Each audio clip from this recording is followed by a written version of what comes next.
مدینہ شریف میں حاضری دینے کے حوالے سے ایک شخص نے تحقیق کی اور اس کی ریسرچ آئی تو اس نے کہا کہ میں سوچتا تھا لوگ سب سے زیادہ کہاں روتے ہیں، تو لوگ سب سے زیادہ مدینہ شریف جا کے روتے ہیں، بڑا روتے ہیں۔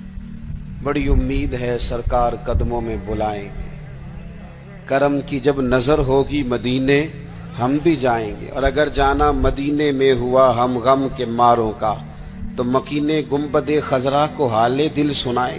وہاں جا کے لوگ روتے ہیں، تڑپتے ہیں۔ اب آپ شک پیدا کر دیں کہ پتہ نہیں حضور حیات ہیں معاذ اللہ کہ نہیں، تو اعلیٰ حضرت نے 2 قسمیں اٹھا کے کہا تو زندہ ہے واللہ، تو زندہ ہے واللہ، بس میری چشم عالم سے چھپ جانے والے تو زندہ ہے معبود، اور اس پر دلائل دیے۔ تو میرے عزیز انہوں نے ہمارے عقیدے پکے کیے۔ پھر بھی اگر کوئی کچی پکی باتیں کرے، سویرے کچھ کہے، دوپہر کچھ کہے، شام کچھ کہے، تو وہ بندہ کمزور پڑا ہے، ورنہ ہماری فکری قیادت نے ہمیں دلائل سے، کتب سے، حوالہ جات سے مزین کیا۔ تیسری بات، اعلیٰ حضرت بریلوی کہتے ہیں علم کا شوق پیدا کرو۔ اعلیٰ حضرت خود مرید ہیں ایک سلسلے میں، اور مرید اس طرح کے کہ غلامی والے مرید ہیں۔ آج کل زیادہ تر لوگ مرید نہیں ہوتے،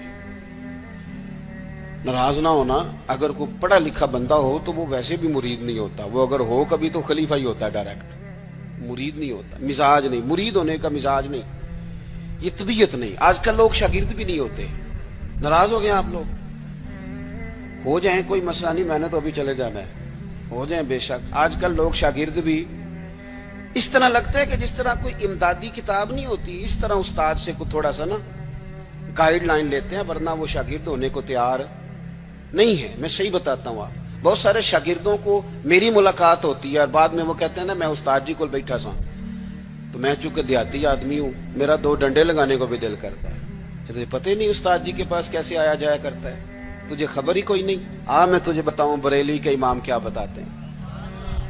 حضرت عبداللہ ابن عباس کو نبی پاک صلی اللہ علیہ وسلم نے دعا دی تھی کہ اللہ تجھے فقاہت دے، دین کی سمجھ دے۔ حضور کی دعا سے بھی اللہ دے دیتا۔ حضور تو حضرت ابو ہریرہ کو خالی بظاہر خالی چلو بھر کے ڈال دے تو اللہ تعالیٰ اس سے قوت حافظہ دے دیتا ہے، تو یہاں تو دعا دی تھی، لیکن ان کا ذوق علمی کیا بنا، یہ اعلیٰ حضرت ملفوظات دیکھیے گا۔ وہ نا خاندان رسول کے چشم و چراغ ہو کے، حضور کے چچا زاد ہو کے، استاد کے دروازے پر جب پڑھنے جاتے تھے نا تو جا کے دروازے پہ دستک نہیں دیتے تھے، کہتے میں اپنے استاد کے دروازے پر کبھی حضرت ابی بن کعب کے پاس جاتا رضی اللہ تعالیٰ عنہ، کبھی حضرت زید بن ثابت کے پاس جاتا، میں جا کے باہر دروازے پہ بیٹھ جاتا، دستک نہیں دیتا تھا، ٹیلی فون نہیں کرتا تھا کہ پیر صاحب میں پہنچ گیا جی، ہار لے کے باہر آ جاؤ، باقاعدہ مرید صاحب آ گئے جلدی کر لیں، استاد جی میں کب سے باہر کھڑا ہوں، یہ انداز نہیں۔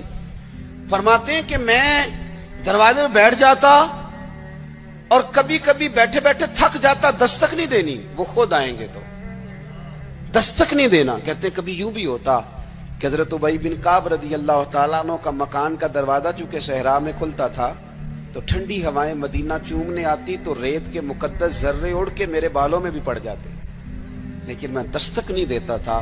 استاذ مردی سے باہر آتے تھے اور جب وہ آ جاتے تو پھر میں جھولی پھیلا کے کہتا میں آپ سے رسول پاک کی حدیثیں سننے آیا۔ اعلیٰ حضرت فرماتے ایک دن گھوڑے پہ بیٹھ کے حضرت زید بن ثابت آ رہے تھے تو ضرورت کوئی نہیں تھی کیونکہ انہوں نے لگام تھامی ہے، گھوڑا چل رہا ہے، لیکن یہ بتانے کے لیے کہ میں شاگرد ہوں، یہ بتانے۔ میں کبھی اتنا مصروف نہیں تھا زندگی میں جب آج کل اتنا مصروف ہوا ہوں۔ کل میں نے ظہر کے بعد اسلام آباد سے کوئی 1 گھنٹہ اوپر پہاڑیوں پہ تھا میں، اور آج میں ظہر کے بعد آپ کے پاس ہوں، ابھی مجھے گوجرا جانا ہے اور پھر رات کو وہاں سے واپس لوٹنا ہے، اور کل ظہر کے بعد مجھے خانے وال پہنچنا ہے۔ کئی دفعہ ایک پیر اٹھاتا ہوں تو اٹھایا نہیں جاتا، گاڑی میں بیٹھے بیٹھے حد ہو جاتی ہے، اور اس کے باوجود لوگ روزانہ 25-30 لوگ ہم سے ناراض ہوتے ہیں کہ ان وڈے ہو گئے وہ ٹائم ہی نہیں دیندے، اس کے باوجود یہ حال۔ کبھی کبھی کچھ چیزیں مزہ دیتی ہیں۔ میں نے ایک وعدہ کیا ہوا تھا، لاہور میں کسی سے میں نے جانا تھا تو میرے استاد صاحب کا فون آ گیا، مان لگے کتنے میں، او شاگردو ترس جاؤ گے نوازوں کو، یہ 2-4 جو رہ گئی ہیں ان کی قدر کرو. کتنے میں بھائی؟ میں اس کی تھی حضور میں کہا رہا ہوں. فرمان لگے پرسوں پنڈی جانا ہی.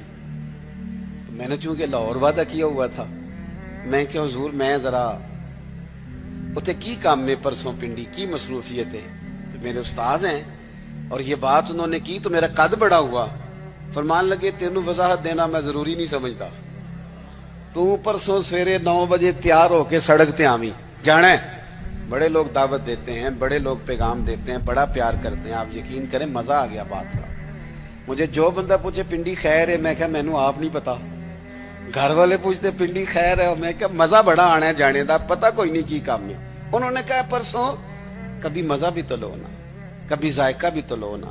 ہمارے ایک بزرگ ہیں, ان کی عمر 65-70 سال ہے. ان کی والدہ انتقال کر گئی, میرے پاس جمعہ پڑھتے ہیں. تو میں ان کے گھر تعزیت کے لیے گیا تو ان کے بچے کہنے لگے کہ ہماری دادی کی عمر 100 سال سے زیادہ تھی پر ابا چوپ ہی نہیں کرتے, ہر وقت روتے ہیں. ان کو کہیں کہ حوصلہ کریں. تو میں نے ان سے کہا کہ بھئی آپ بچے کہہ تو ٹھیک ہی رہے ہیں کہ آپ خود 65-70 سال کے ہیں اور آپ کے بچے بڑے ہیں اور شادی شدہ ہیں, تو آپ. انہوں نے بڑی شاندار بات کی. کہنے لگے پیر صاحب اماں جدوں دی گئی ہے میں وڈیرا ہو گیا, میرے بال چٹے نے, میرے 2 پوتے نے, 3 نواسے نے, لیکن جدوں میں گھر آਉਂدا سا تے اماں کہندی سی منڈیا آ گیا ہے, روٹی لے آؤ نا منڈے لئی. فرماتے ہیں یوں لگتا تھا نہیں بال سفید ہوئے ہیں پر میں ہوں ابھی جوان. جب تک آپ کا کو بڑا رہتا ہے آپ طاقتور رہتے ہیں. خود بخود اپنے آپ کو بڑا کرنے کی کوشش نہ کریں, کسی کو بڑا مانے, طاقتور رہیں گے, جان رہے گی, آپ کی پشت پہ کوئی کھڑا رہے گا. اور اگر نکل جاؤ گے چھتڑی سے تو طلباء کرام یاد رکھنا کمزور پڑ جاؤ گے. اگر پشت پہ کوئی ہوتا ہے تو بندہ طاقتور ہوتا ہے. ضرورت نہیں تھی حضرت زید بن ثابت رضی اللہ تعالیٰ عنہ کے گھوڑے کی لگام تھامنے کی, پر اعلیٰ حضرت فرماتے ہیں کہ آگے دوڑ کے, حضرت عبداللہ ابن عباس نے دیکھا نا میرے استاد آگے, دوڑ کے جا کے گھوڑے کی لگام پکڑی.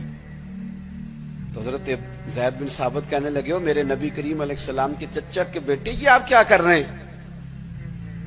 تو کہنے لگے ہمیں بتایا گیا ہے. لفظ دیکھنا ملفوظات شریف میں اعلیٰ حضرت نے لکھے, ہمیں بتایا گیا ہے کہ علماء کا احترام کرنا. جب انہوں نے یہ کہا تو حضرت زید بن ثابت گھوڑے سے نیچے اتر آئے, اور نیچے اتر کے حضرت عبداللہ ابن عباس ان کے شاگرد تھے, ان کے ہاتھ چوم لیے. انہوں نے کہا جناب آپ یہ کیا کر رہے ہیں؟ فرمانے لگے ہمیں بھی بتایا گیا ہے کہ خاندان رسول کا احترام کرنا ہے, ہمیں بھی یہ سبق دیا گیا.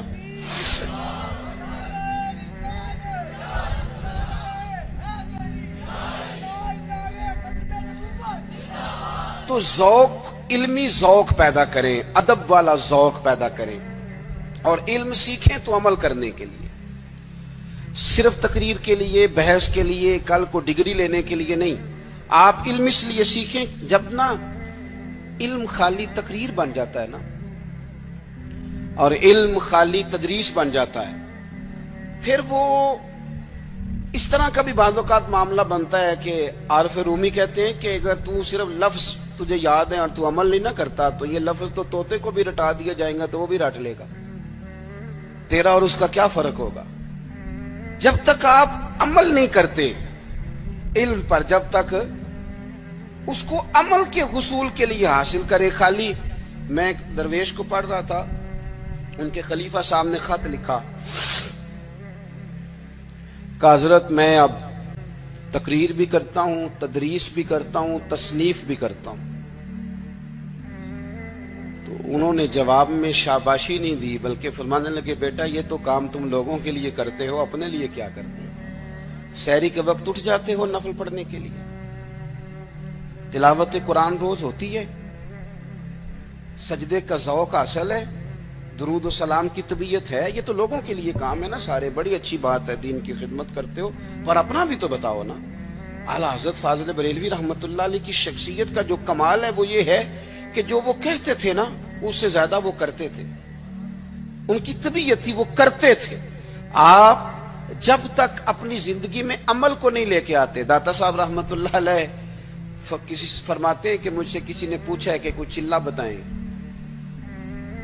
یہ لوگ سلوک سے وابستہ ہوتے ہیں نا, یہ پوچھتے ہیں چلہ کرنا ہے, وظیفہ کرنا ہے. ان کا خیال ہوتا ہے کہ 40 دن پیر صاحب ٹھنڈے پانی میں کھڑا کر دیں گے تو پھر میرے ہاتھ شاید کو 4 جن لگ جائیں. تو کہتے ہیں لوگ پوچھتے ہیں چلا وظیفہ, تو آپ فرماتے ہیں میری نظر میں سب سے بڑا مجاہدہ چلا جہاد علم حاصل کرنا اور اس پر عمل کرنا ہے. اس سے بڑا چلا کوئی نہیں. یہ چلا لگائیں آپ, کریں, عمل والی زندگی گزاریں, بدعملی والی, جتنا سیکھیں اس پر عمل کریں.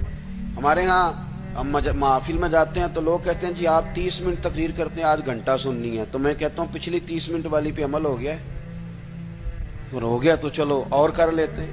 باقی یہ ہے کہ یہ تو آپ کو عمل کے لیے دین سیکھنا تھا. جتنا آپ عمل کریں گے. سید دیدار علی شاہ صاحب محدث الوری رحمت اللہ علیہ اعلیٰ حضرت کے خلیفہ ہیں. وہ کہتے ہیں کہ میں دوست تھا صدر اللہ فاضل سید نعیم الدین صاحب مراد آبادی کا. میں چونکہ دوست تھا تو سید صاحب اعلیٰ حضرت کی بڑے عقیدت مند تھے, تو اکثر وہ کہتے ہیں میں نے بریلی شریف جانا ہے. تو ایک دن میں پہنچ گیا مراد آباد, تو انہوں نے سامان باندھا ہوا تھا بریلی شریف جانے کے لیے. میں بھی پہنچ گیا تو کہنے لگے یار میری تو ٹکٹ ہے ٹرین کی, میں تو بریلی شریف جا رہا ہوں. تو کہنے لگے یار آپ ہر وقت وہیں جاتے رہتے ہیں, میں ملنے آیا تھا. تو کہتے ہیں مجھے کہنے لگے حضرت صدر اللہ فاضل سید دیدار علی شاہ صاحب سے کہ چل آپ تمہیں بھی لے چلوں, دونوں سادات ہیں, دونوں دوست ہیں. کہنے لگے میں نے نہیں جانا, سنا ہے وہ طبیعت کے ذات کے پٹھان ہیں تو طبیعت کے سخت ہیں, میں نہیں جاتا. کہتے ہیں انہوں نے میرا ذہن بھی بنایا, کوشش بھی کی, ذہن سازی کی, خیر میں تیار ہو گیا. جب ہم بریلی شریف پہنچے تو عصر کی نماز کی آخری رکعت چل رہی تھی. تو فاضل بریلوی کی طرف اشارہ کر کے کہنے لگے وہ دیکھو اعلیٰ حضرت بھی صف میں ہیں. تو مجھے کہنے لگے میرا وضو ہے. صدر اللہ فاضل بھی نماز میں شامل ہو گئے, میں نے وضو کرنا تھا. کنویں پہ ایک طالب علم مدرسے کا پانی نکالے وضو کے لیے تیار تھا, میں نے جلدی سے پانی آگے بڑھ کے لیا. تو مجھے کہنے لگا بابا جی پہلے پوچھ تو لیں. تو میں نے کہا شاید کسی طالب علم کی ڈیوٹی ہے, کیونکہ آپ کو پتہ ہے اللہ خیر کرے کچھ لوگوں نے مدرسے بنائے ہی اس لیے ہیں کہ طالب علم نوکری کریں گے. اللہ اکبر, اتنا کام کرایا جاتا ہے معاذ اللہ. اگر ان سے کہا جائے کہ آپ کا شہزادہ نور بھی باہر نکلے. میں نے تو اب دوستوں سے کہا تقوی کا معیار بھی بدل دو. پہلے کہتے تھے نا جی ہم نے کبھی مدرسے کی روٹی نہیں کھائی. میرے خیال میں تقوی یہ ہے کہ کھایا ہی مدرسے کی کرو, پتہ چلے بچے بیچارے کیا کھاتے ہیں, یہی کھاؤ تاکہ تمہیں سمجھ آئے. آپ یہ اب مزاج بدل کے دیکھیں کہ یہ اگر تو آپ اور آپ کے بچے بھی کھا سکتے ہیں تو ٹھیک ہے. پھر یہ کون سا معیار ہے بھائی؟ آپ کہتے ہیں میں نے کبھی کھائی نہیں, وہ کھانے والی ہے ہی نہیں. وہ آپ کے کھانے والی ہوتی تو ضرور کھاتے, اللہ ماشاءاللہ. آمدام برسر مطلب فرماتے ہیں طالب علم سے کہا پانی, تو کہنے لگا جی نہیں میں, آپ نے پوچھا نہیں. تو میں نے کہا چلو اجازت دے دو. تو کہنے لگے حضرت صاحب میں نابالغ ہوں, اپنی مرضی سے بھی اپنی چیز کسی کو نہیں دے سکتا. کہتے ہیں مجھ پہ چوٹ لگی. میں نے کہا یہاں علم نہیں پڑھایا جاتا, علم کا فیض بھی دیا جاتا ہے. یہ انداز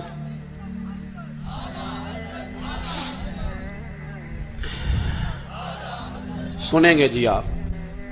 کہتے ہیں میں وضو کیا جب تک نماز مکمل ہو گئی. چونکہ حضرت صدر اللہ فاضل تو ابھی نماز میں تھے, 3 رکعتیں پڑھنی تھی. تو اعلیٰ حضرت بریلوی مسجد کی سیڑھیاں اتر رہے تھے تو میں چڑھ رہا تھا. اعلیٰ حضرت کو اللہ نے کوئی کمال دیا تھا کہ وہ چہرہ دیکھ کے بتا دیتے تھے کہ بندہ سید ہے.